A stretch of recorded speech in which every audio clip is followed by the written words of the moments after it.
તમે ત્રીજીના અનુભવ લેશો અને ચોથામાં અને પાંચમા તમારી પ્રેક્ટિસ અહીંયા જ થશે. આના સિવાય પ્રેક્ટિસ નહીં થાય.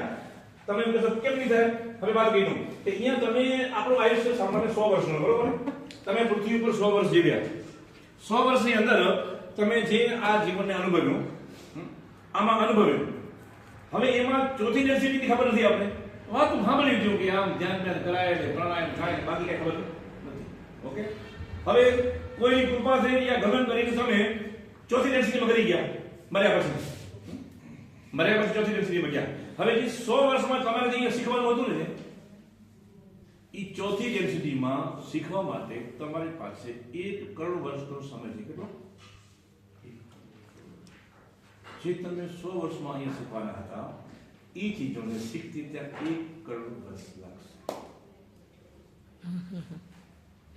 તો બેસ્ટ છે કે આપ અહીંયા શીખી લો.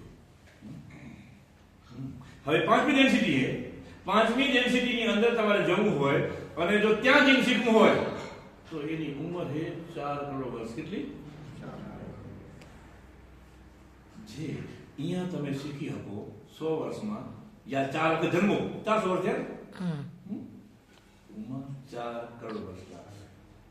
અને જઈને બીજે પહોંચી ગયા ઉમા સીધા વિષ્ણુની ગેટમાં, એની આયુષ્ય છે 6 કરોડ વર્ષની. કેટલી? એટલા હાર નીચે આયા, એટલા હાર નીચે આયા. ઈ 6 કરોડ વર્ષ ત્યાં જીવ્યા હોત તો ઈ અનુભવ મળી ગયા હોત એને. પણ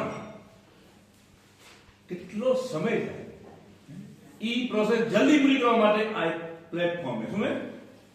3 ડાયમેન્શન દુનિયા એક પ્લેટફોર્મ છે. ખાલી પૃથ્વી નથી, પૃથ્વી જેવા કેટલાય ગ્રહો છે. મંગળ હતો, પૃથ્વી ઉપર જીવન હતું અને મંગળ ઉપર જીવન હતું.